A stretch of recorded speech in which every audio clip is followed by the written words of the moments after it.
Mesdames, Messieurs, soyez les bienvenus. Nous avons l'immense plaisir aujourd'hui de recevoir notre cher ami Philippe Pichat. Philippe Pichat est rédacteur en chef de la chronique Agora et de la lettre des affranchis.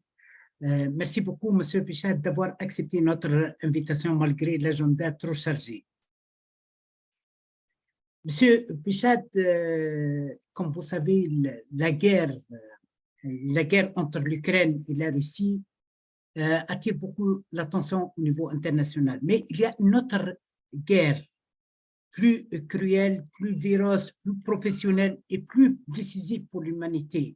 C'est la guerre dollar-yuan. Comment vous pouvez nous présenter cette guerre? Quels sont les instruments, quels sont les objectifs, quels sont les mécanismes et quels sont les résultats éventuels aussi de cette guerre féroce pour l'avenir de l'humanité?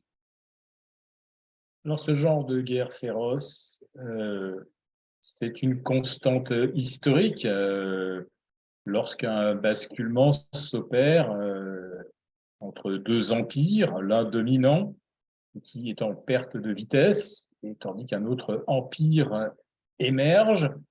Dans l'empire, il y a bien sûr la puissance militaire, mais aussi la puissance technologique et l'influence, l'appétence de se rapprocher d'un empire plutôt que de l'autre, voire de trahir un empire. On va dire qu'on a eu à peu près tous les cas de figure depuis que les empires existent. On va dire que ça remonte à presque 1500 ans ou 2000 ans avant Jésus-Christ avec l'Égypte. Ensuite, on a eu l'empire de Darius, et c'est Alexandre qui lui a succédé. Et puis, il y a eu l'Empire romain, et on peut comme ça refaire l'histoire. Et à chaque fois, donc, l'enjeu, il est à la fois militaire, commercial et monétaire. On est vraiment en plein dedans. La puissance militaire incontestée reste évidemment les États-Unis, qui gardent d'ailleurs leur capacité à allumer des guerres partout où cela sert leurs intérêts. La Chine a une approche très différente. Au lieu d'avoir 850 bases militaires hors de ses frontières, comme l'Amérique, eh bien, elle a choisi les comptoirs commerciaux, les villes, les ports. Je parle des villes importantes. Prenez Vancouver au Canada, c'est une ville chinoise. Sydney est une ville quasiment chinoise.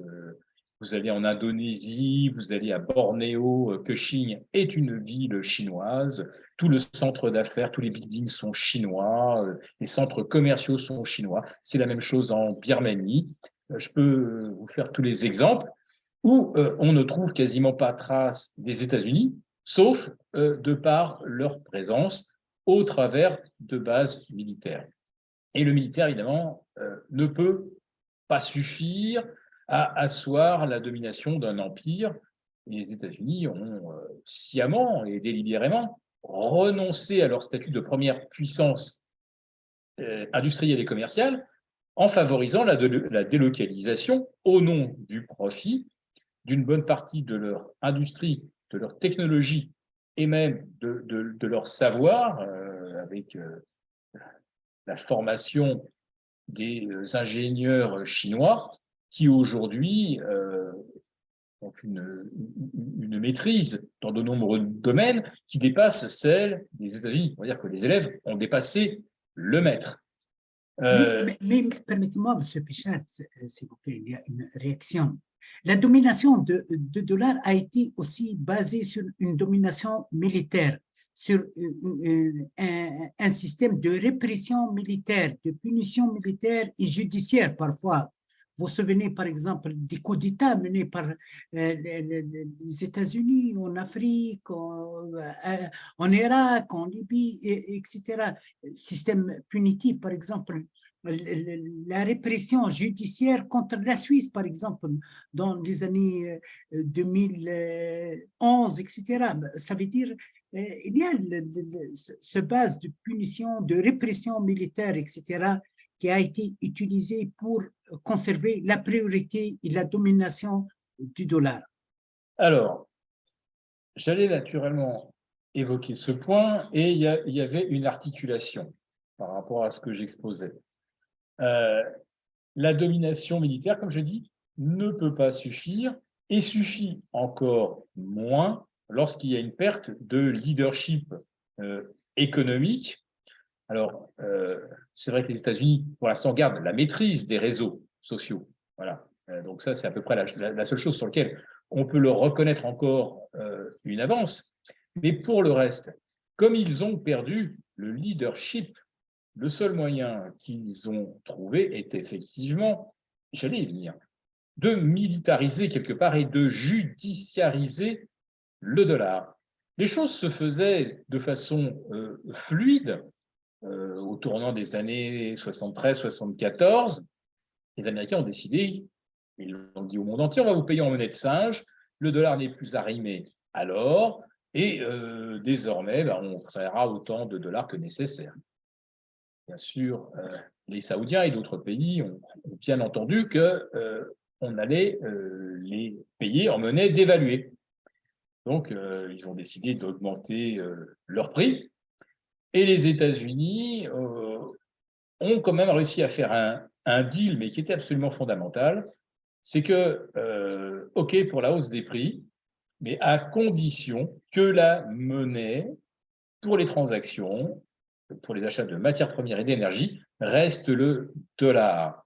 Et en fait, ce deal qui est quelque part plus important finalement que l'arrimage à l'or, parce que tant que ce n'était que un référent qui inspirait confiance, les États-Unis n'avaient besoin de menacer personne. Ce deal avec l'Arabie Saoudite et d'autres pays producteurs de pétrole, ce qui a donné naissance au pétrodollar, est quelque chose d'extraordinaire.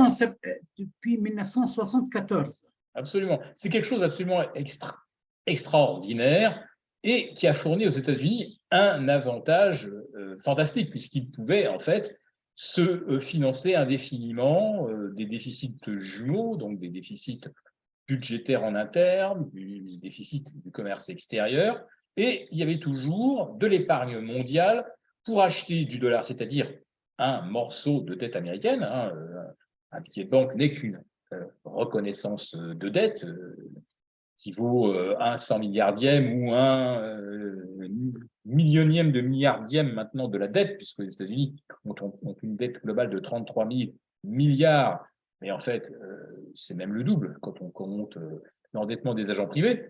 Donc, les États-Unis ne sont qu'une gigantesque montagne de dettes et qui ne reposent que sur l'acceptation de ces petits bouts de reconnaissance de dette qu'on appelle le dollar. Et les choses se sont gâtées lorsque, avec la dérive des déficits qui ont doublé, triplé, décuplé, certains ont commencé à se dire que cette monnaie ne leur convenait plus totalement.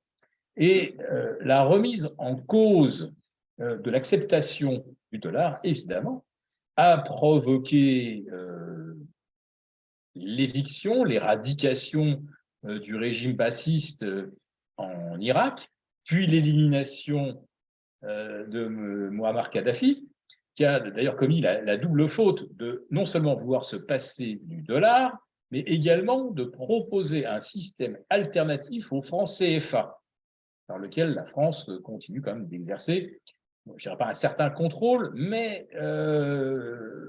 conserve une position quand même stratégique par rapport au flux financier dans l'Afrique de l'Ouest. Donc, quiconque contestait la suprématie du dollar et l'acceptation du dollar s'est retrouvé effectivement sérieusement alors son régime soit compromis, soit on écope d'une guerre. Et le dernier pays à avoir osé vraiment se dédollariser, mais totalement, c'est la Russie. Et oui, aujourd'hui, où est-ce qu'il y a une guerre et qui est impliqué dans une guerre? Il y a la Russie. Alors, je ne dis pas que c'est forcément parce que la Russie s'est dédollarisée qu'il y a une guerre. Les choses sont peut-être plus complexes. Mais enfin, il y a quand même une curieuse coïncidence entre les difficultés, les guerres qui s'opposent à des régimes qui ont ouvertement contesté la suprématie du dollar. oui. Et comment vous expliquez surtout quelque chose vraiment remarquable, choquant, la désobéissance des Saoudiens qui ont accepté le paiement par le yuan, surtout que le yuan n'est pas une monnaie convertible, hein. Comment vous expliquez cette révolte saoudienne contre les maîtres historiques, les Américains? Ah bah là, on assiste évidemment à un basculement historique. L'Empire Chine et tous les pays qui coopèrent au sein des BRICS. Les BRICS vont s'élargir à 36 ou 38 pays, aux dernières nouvelles. Hein, pratiquement tous les pays du pourtour méditerranéen ont candidaté, de la Tunisie à l'Égypte. Je crois qu'il y a que, et je crois que parmi les anciennes républiques soviétiques, je crois qu'il n'y a que peut-être le Turkménistan, je ne voudrais pas dire une bêtise, qui n'est pas aujourd'hui candidat à l'adhésion aux BRICS, c'est-à-dire des gens qui produisent des matières premières, de l'énergie et qui aujourd'hui sont prêts à effectivement accepter le yuan, bien que inconvertible, bien que ne constituant pas une monnaie de réserve, c'est-à-dire qu'on ne peut pas le mettre du yuan et le stocker pour réaliser des achats ultérieurement. C'est juste que les pays qui veulent accepter le yuan ou d'autres devises, après tout, les pays qui acceptent le yuan sont également d'accord, la plupart d'entre eux, pour négocier entre eux dans leur propre devise. Ce que ça dit, c'est non pas que ces gens-là veulent avoir du yuan en réserve, c'est qu'ils ne veulent plus avoir du dollar en réserve parce que le dollar peut leur être confisqué. Il a été confisqué à la Banque centrale russe. Demain, il pourra être confisqué parce qu'on vous accusera d'être complice avec les Russes. Et après-demain, parce que vous avez encore acheté du gaz ou du pétrole à la Russie. Donc, plus personne ne veut prendre le risque d'avoir comme monnaie de réserve une monnaie qui peut être confisquée. Mais le dollar restera quand même une monnaie pour échanger et acheter des matières premières ou les vendre. Sauf qu'une fois… C'est pour cela qu'on utilise l'or comme valeur monétaire de réserve. Les Russes, ils ont commencé à encaisser l'or depuis juste après la révolution de Maïdan. Les Brésiliens aussi, les Saoudiens, etc. C'est pour cela des démarches anticipatives, je pense. Oui. Alors, j'ouvre une petite parenthèse, probablement très complotiste, mais enfin, le soir même du Maïdan, les réserves d'or de l'Ukraine ont disparu. Elles se sont envolées. Alors, les rumeurs disent que c'était un avion qui a pris la direction du Royaume-Uni. Après, on ne sait pas après ce qu'est devenu l'or ukrainien. Mais après le Maïdan, on a bien compris qu'il y avait effectivement eu un coup d'État et que les pays victimes d'un coup d'État, bizarrement, ils pouvaient se retrouver privés d'une partie de leurs réserves. Voilà, donc je ne sais pas, il y a tout un faisceau de raisons de se méfier aujourd'hui du Même, dollar. le même scénario a été appliqué en Irak, hein. Et des tonnes de l'or ont été volées, Bien dérapées sûr, au bien compte sûr, national irakien. Oui. c'est un fait parfaitement documenté. Voilà. Donc, on a bien compris qu'un pays qui s'est opposé aux États-Unis voit ses réserves pillées, qu'il s'agisse des réserves en devises, des réserves d'or, etc. Donc, ça, c'est quelque chose que beaucoup de pays ont compris. Et ce qu'ils ont compris aussi, c'est que déclarer unilatéralement qu'ils souhaitaient diversifier leurs devises pour acheter matières premières et énergie, individuellement, ça peut créer des problèmes. Si on est 35 ou 40 à déclarer en même temps qu'on ne veut plus du dollar, là, évidemment, je dirais qu'on peut être beaucoup plus tranquille. Voilà. Et la judiciarisation du dollar, évidemment, elle devient caduque. C'est-à-dire que les États-Unis ne peuvent plus vous dire je vous interdis et je vous confisque vos dollars parce que vous en avez fait un usage que je réprouve. C'est la seule monnaie au monde où un juge américain peut vous dire ah bah moi aujourd'hui, de façon tout à fait unilatérale, je peux décider que telle opération avec le dollar était illicite et je vous mets à l'amende. C'est la seule monnaie au monde comme ça. Alors que les gens n'en veuillent plus, voilà, je pense que ça se comprend un peu.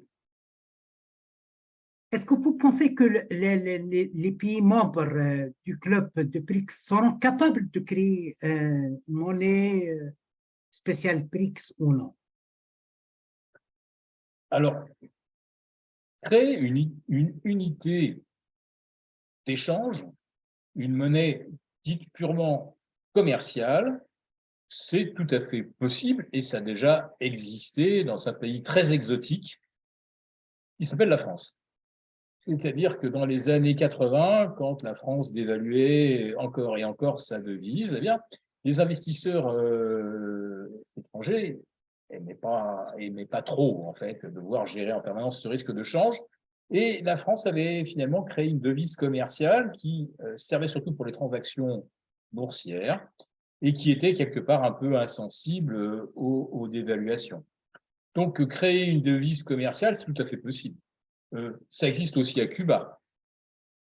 Hein, j'ai tourné un petit peu à Cuba. Voilà, je me suis servi du CUC, hein, de la monnaie issue de la conversion de dollars et que ne peuvent pas détenir les Cubains, mais qui permettent aux organismes agréés de le recevoir en paiement et ensuite de se faire payer avec du dollar cubain. Bref, les devises commerciales, ça existe.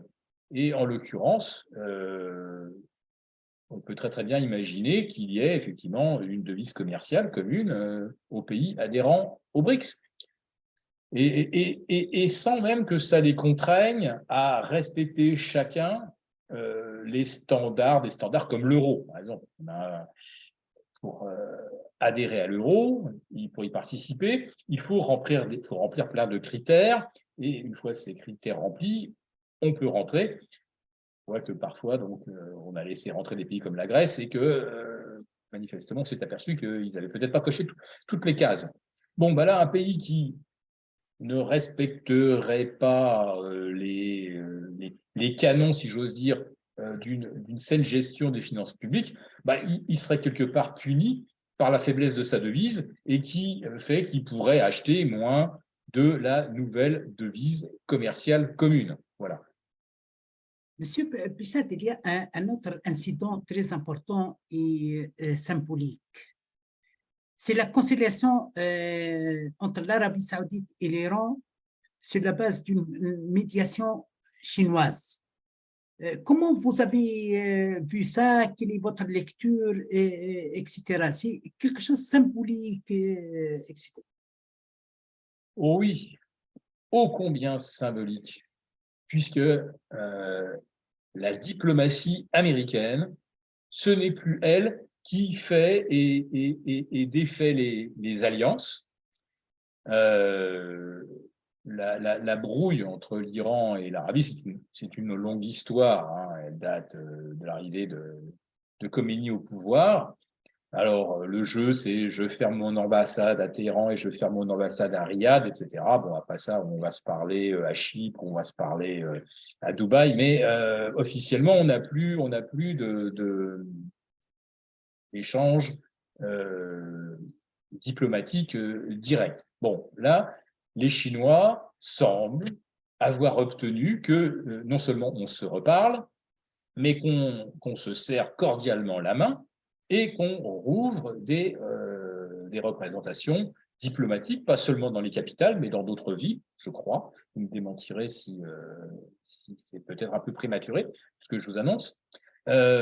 Et on comprend bien que l'Iran et l'Arabie se retrouveraient dans cet ensemble, acceptant le yuan et d'autres devises, hein, mais acceptant le yuan comme monnaie commerciale.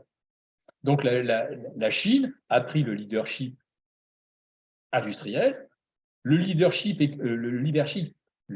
technologique dans de nombreux domaines, notamment la génétique, notamment aujourd'hui la conquête spatiale, parce qu'aux États-Unis, les initiatives sont des initiatives privées, celles d'Elon Musk, celles de Jeff Bezos.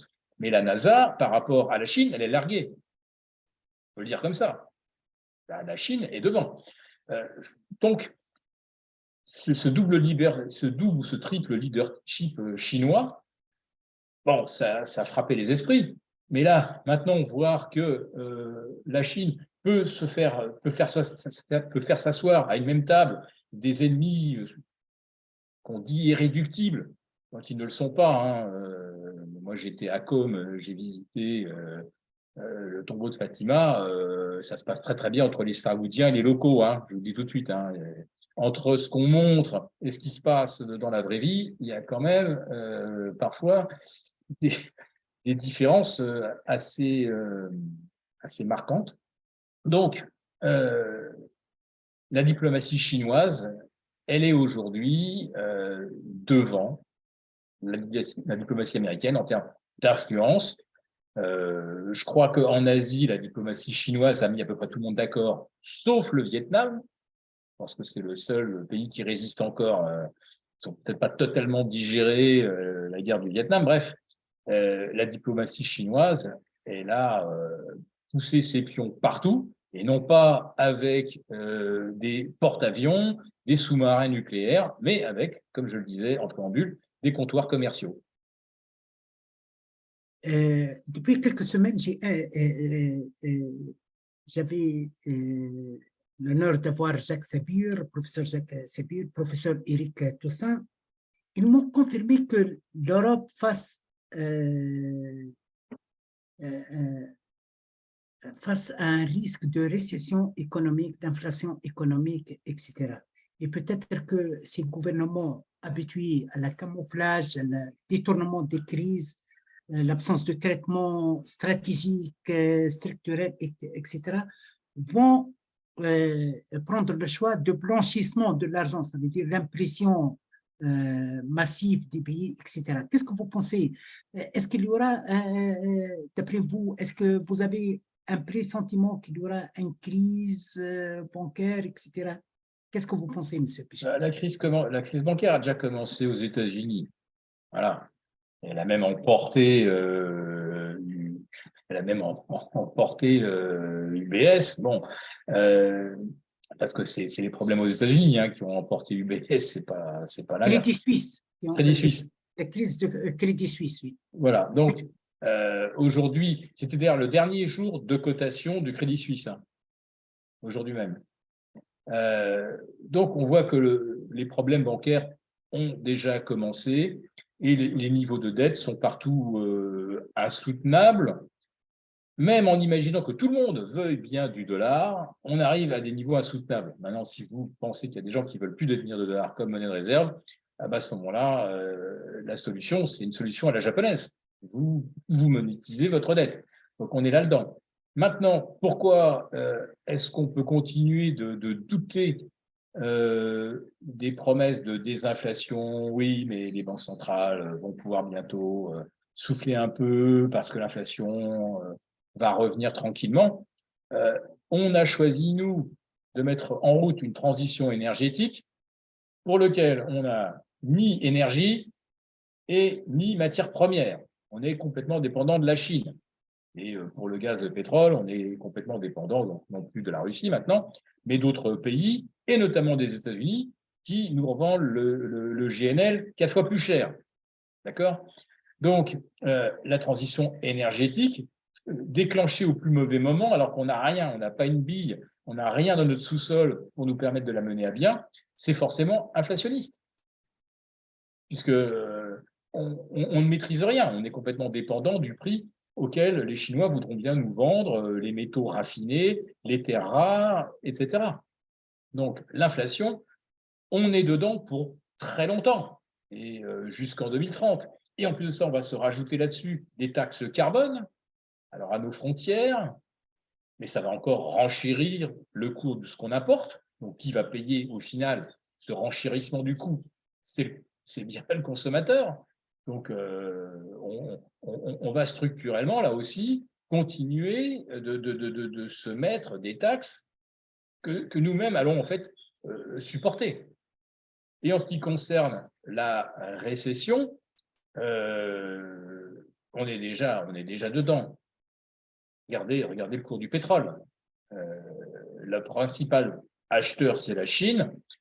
Et si la Chine commande moins de pétrole, c'est tout simplement parce qu'elle en a besoin de moins pour produire ce qu'elle exporte.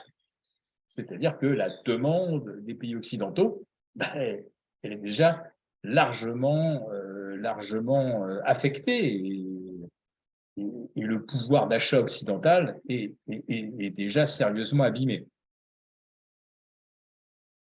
Est-ce que, ma dernière question, est-ce que vous confirmez que l'Europe qui a servi les intérêts américains, a perdu la guerre contre Vladimir Poutine, la guerre économique surtout? La guerre, parce que les Européens, ils ont parlé de l'échec économique, de la destruction économique dès les premiers mois de cette guerre. Mais l'économie russe résiste encore. Poutine, il encaisse l'or et il a obligé les acheteurs à payer en monnaie russe. Est-ce que les Européens ont perdu, les Européens et derrière eux, les Américains qui manipulent la décision, l'action européenne, ils ont perdu la guerre économique contre la Russie? Je ne sais pas si on a perdu la guerre économique contre la Russie, mais on s'est tiré une balle dans les deux pieds et une balle dans les deux genoux. Voilà, ça c'est ce qu'on a fait. Après ça, qui va gagner, qui va perdre, tout ce qu'on peut dire, c'est qu'on vient de pousser la Russie dans les bras de la Chine, et on vient de la sortir donc du système SWIFT pour mieux la mettre dans le système chinois CIPS, qui est un équivalent de SWIFT. Donc, pour l'instant, c'est compliqué pour la Russie. C'est évident que la production automobile a beaucoup chuté, beaucoup de choses sont compliquées aujourd'hui en Russie. Donc, est-ce qu'ils ont perdu la guerre? Bah oui, pour l'instant, c'est quand même quelque chose qui leur coûte, qui les handicape, qui pour l'instant ne les pousse pas vers un rôle plus important dans l'économie mondiale. La Russie était, je crois, juste derrière l'Espagne ou la Turquie en termes de PIB. Bon, bah là, ils prennent du retard. Donc, oui, quelque part, si on veut défendre l'idée que c'est une défaite pour eux, c'en est probablement une. Mais pour avoir infligé cette défaite à la Russie, alors nous, on s'est plombé, mais alors là, complètement. Et en plus de ça, comment apparaît-on, nous, Européens, aux yeux de pays qui ont bien compris quand même un petit peu quels étaient les tenants et les aboutissants? On voit bien qu'on exécute un plan américain et que ce plan américain vise en fait, on disait, à nous séparer de la Russie, qui faisait de nous, Européens, une bonne alternative à une démondialisation et à un retrait des entreprises américaines de Chine, on était capable, avec la qualité allemande et le pétrole et le gaz russe, on était capable de produire mieux et moins cher que les États-Unis.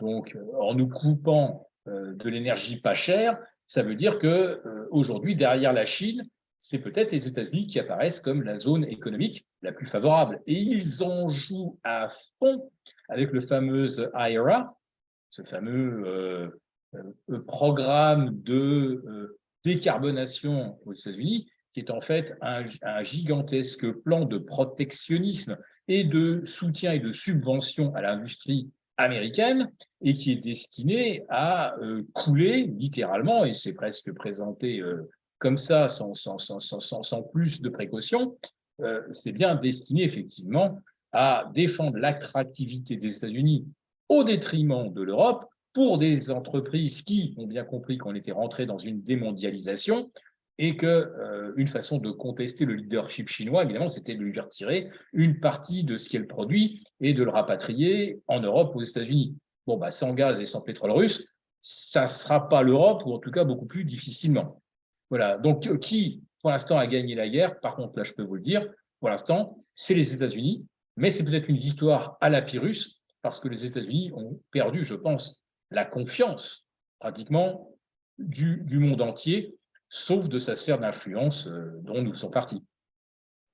Merci beaucoup. Ça a été un honneur de vous recevoir, M. Philippe Pichad, rédacteur en chef de la Chronique Agora et de la Lettre des Affranchis, tout en signalant que nous aurons l'honneur aussi de vous recevoir en présentiel à Genève durant le mois de septembre. Merci infiniment, M. Pichad, et à la prochaine rencontre. Merci. Au revoir.